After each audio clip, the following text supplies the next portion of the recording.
Imagina que alguien acaba de apagar todas las luces del mundo y solo queda una única vela encendida justo delante de ti. Esa vela es la verdadera historia. Todo lo demás que te contaron en la escuela, en los telediarios y en los libros oficiales no son más que sombras chinescas que esa llama proyecta en la pared. Esta noche, esa vela va a iluminar un nombre que lleva casi 250 años prohibido pronunciar en voz alta en ciertos despachos de Washington, Londres, Frankfurt y Davos. Un nombre que empezó siendo un susurro entre 5 estudiantes en una habitación oscura de Baviera y terminó convirtiéndose en la pesadilla más grande de reyes, papas, presidentes y multimillonarios. Illuminati. Pero antes de que te vayas corriendo, quédate hasta el final, porque en la última parte de este video te voy a hacer una pregunta tan incómoda que la mayoría prefiere apagar el video antes de escucharla. Y te prometo que cuando llegues ahí, ya nada volverá a ser igual. Todo empezó exactamente la misma noche en que en América 56 hombres firmaban la Declaración de Independencia. La noche del 30 de abril al 1 de mayo de 1776, la famosa Noche de Walpurgis, cuando según las leyendas antiguas se abren las puertas del otro mundo.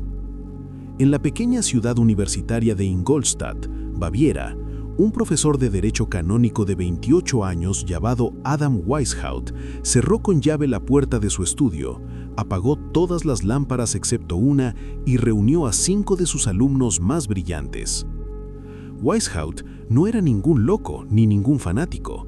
Era el mejor alumno que los jesuitas habían tenido en décadas y también el que más odiaban, porque leía a Voltaire, Rousseau y Diderot escondido entre los libros de teología del colegio de la biblioteca. Sabía perfectamente que enfrentarse abiertamente a la Iglesia Católica y a las monarquías absolutas era morir quemado o decapitado en menos de una semana. Pero también había entendido algo que muy pocos comprendían en esa época. El poder real no está en las armas ni en los discursos, sino en quien controla la información, la educación y las instituciones.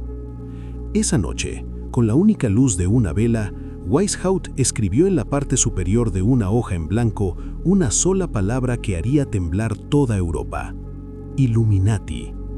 Los iluminados, los que ven en la oscuridad mientras los demás duermen. En menos de 8 años, esa pequeña secta universitaria ya contaba con más de 2.500 miembros reales y documentados, príncipes, ministros, banqueros privados del rey de Prusia, editores de los periódicos más influyentes, generales del ejército y hasta obispos progresistas. Y lo más aterrador, nadie, absolutamente nadie fuera de la orden, conocía los nombres verdaderos de los que realmente mandaban desde la cima. La estructura era una obra maestra de ingeniería secreta. 13 grados de iniciación, informes mensuales obligatorios sobre cada miembro, códigos que cambiaban cada luna llena, sellos de cera con el búho de Minerva y una regla de hierro que todavía hoy da escalofríos. Los verdaderos objetivos de la orden no se revelan jamás hasta alcanzar el grado más alto. Y entonces, en 1778, llegó el hombre que convirtió aquella idea universitaria en una auténtica arma de destrucción masiva del orden antiguo, el barón Adolf Freiherr von Nicke, masón del grado 33 y uno de los aristócratas más ricos y conectados de toda Alemania. Su plan fue tan simple como diabólico. En lugar de crear una nueva sociedad secreta desde cero, infiltrarse en la que ya existía y controlarla desde dentro sin que nadie se diera cuenta. Para 1780, los Illuminati ya dirigían en la sombra más de 300 logias masónicas desde Lisboa hasta San Petersburgo y desde Nápoles hasta Copenhague. Y en julio de ese mismo año, en el Congreso Secreto de todas las logias masónicas de Europa celebrado en Wilhelmsbad, los delegados Illuminati cambiaron las reglas del juego para siempre en solo 3 días. Lo que nadie sabía entonces es que en aquella reunión se aprobó un documento que hoy sigue escondido bajo 7 llaves, un plan detallado a 200 años vista, con fechas exactas de revoluciones, creación de bancos centrales, guerras mundiales y hasta el año concreto en que aparecería una moneda única mundial. Y ahora viene la parte que te va a dejar helado. Ese documento no se perdió, sigue existiendo, y en la última parte de este video te contaré exactamente dónde está guardado y quién lo custodia en este mismo año 2025. El 11 de julio de 1784, bajo una tormenta de verano que parecía el fin del mundo, un mensajero llamado Jacob Lanz cabalgaba a toda velocidad por un camino solitario rumbo a Ratisbona. En su maletín llevaba lo más peligroso que podía existir en toda Europa en ese momento: listas completas de miembros con nombres reales, claves secretas, mapas de infiltración y cartas personales firmadas por el propio Weishaupt. Nunca llegó a su destino. Un rayo lo alcanzó de lleno y lo mató en el acto. Cuando las autoridades encontraron el cadáver y abrieron el maletín, el silencio que siguió fue más fuerte que cualquier trueno. En menos de 30 días, el 22 de junio de 1784, el príncipe elector de Baviera, Carlos Teodoro, un hombre que se hacía pasar por ilustrado, pero que en realidad estaba rodeado de ex-jesuitas fanáticos, firmó el primer edicto prohibiendo todas las sociedades secretas no autorizadas.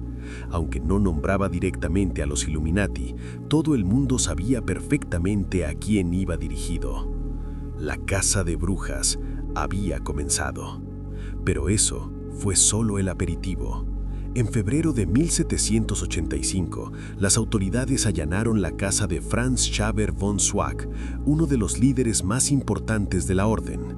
Lo que encontraron superó cualquier pesadilla: recetas de tinta invisible, instrucciones detalladas para abrir cartas selladas sin dejar rastro, planos para crear una rama femenina secreta llamada las Hermanas de Minerva y, lo más grave de todo, documentos donde Weishaupt explicaba paso a paso cómo tomar el control de gobiernos, universidades y tribunales desde dentro sin que nadie se diera cuenta. Carlos Teodoro ordenó publicar partes de esos papeles con un título que todavía hoy da escalofríos: Escritos originales de la secta y conspiración de los Illuminati.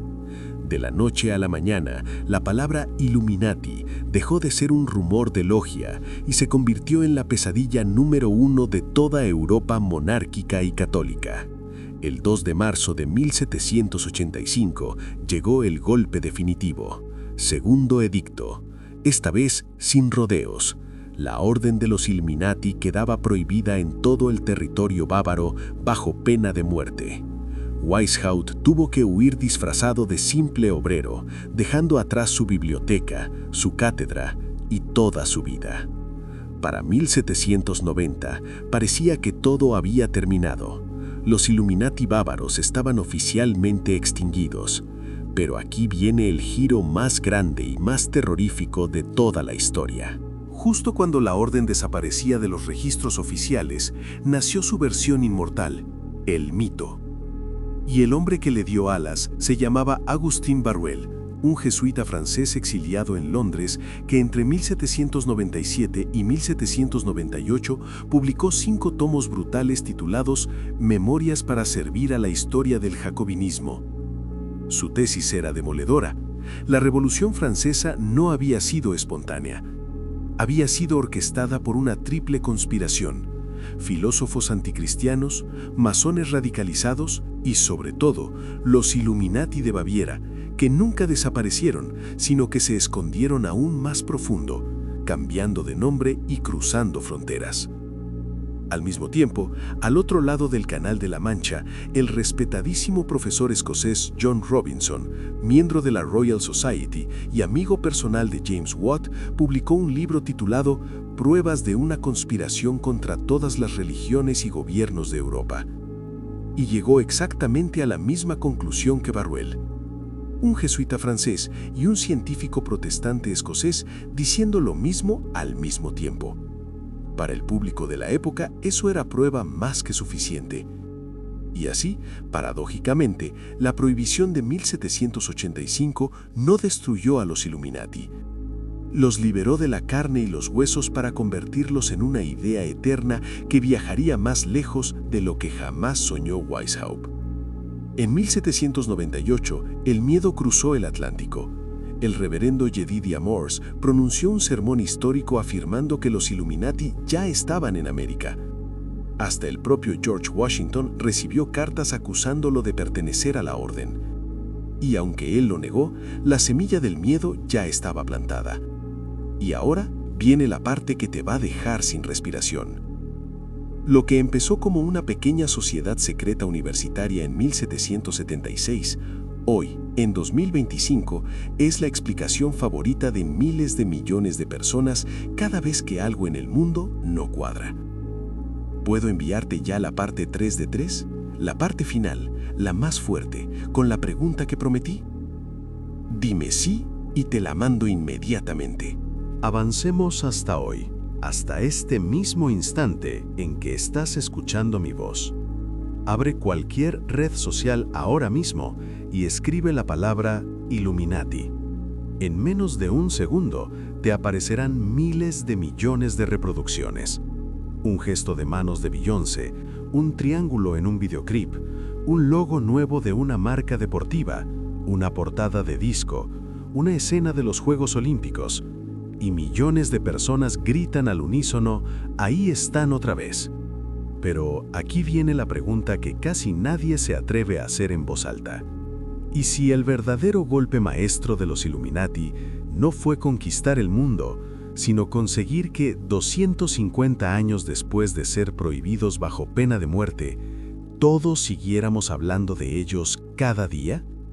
Porque piensa un segundo, los Illuminati históricos eran un grupo de apenas 2.500 profesores, estudiantes y funcionarios bávaros que duraron 14 años y terminaron exiliados o arruinados.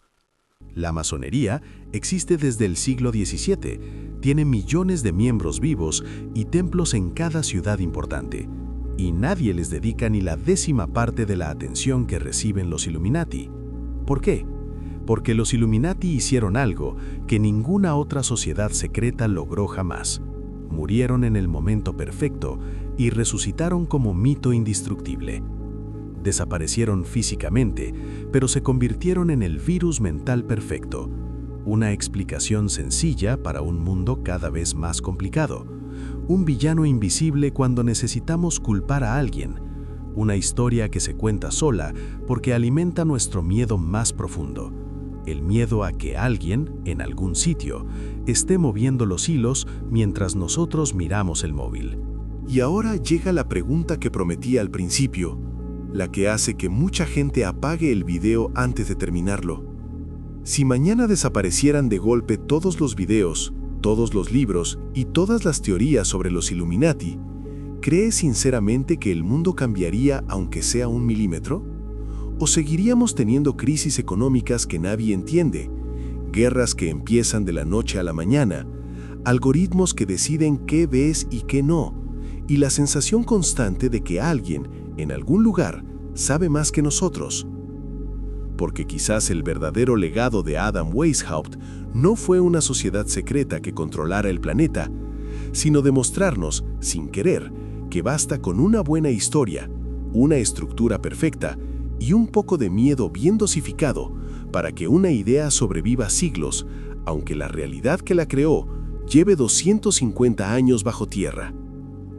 Así que aquí van las 3 preguntas que me persiguen cada noche desde que empecé a investigar esto. Primera, ¿por qué los símbolos que usaban 5 estudiantes en una habitación oscura de Baviera en 1776 siguen apareciendo hoy en los lugares de máximo poder del mundo? Segunda, ¿por qué ningún gobierno, ningún banco central, ninguna gran corporación ha prohibido jamás volver a usarlos? Y tercera, la más incómoda de todas, ¿y si ya no necesitamos una sociedad secreta real porque todos nosotros, con cada mira esto, con cada video compartido, con cada comentario de despierta, estamos haciendo exactamente el trabajo que Weishaupt soñó hace 250 años? Si este video te ha dejado aunque sea una mínima grieta en lo que creías saber, haz 2 cosas ahora mismo. Deja un like para que el algoritmo lo muestre a más gente y escribe en comentarios una sola palabra: despierto. Porque quizás, solo quizás, los Illuminati ganaron hace mucho tiempo. no conquistando el mundo, sino convirtiéndose en la pregunta que nunca, nunca deja de hacerse. Gracias por quedarte hasta el final.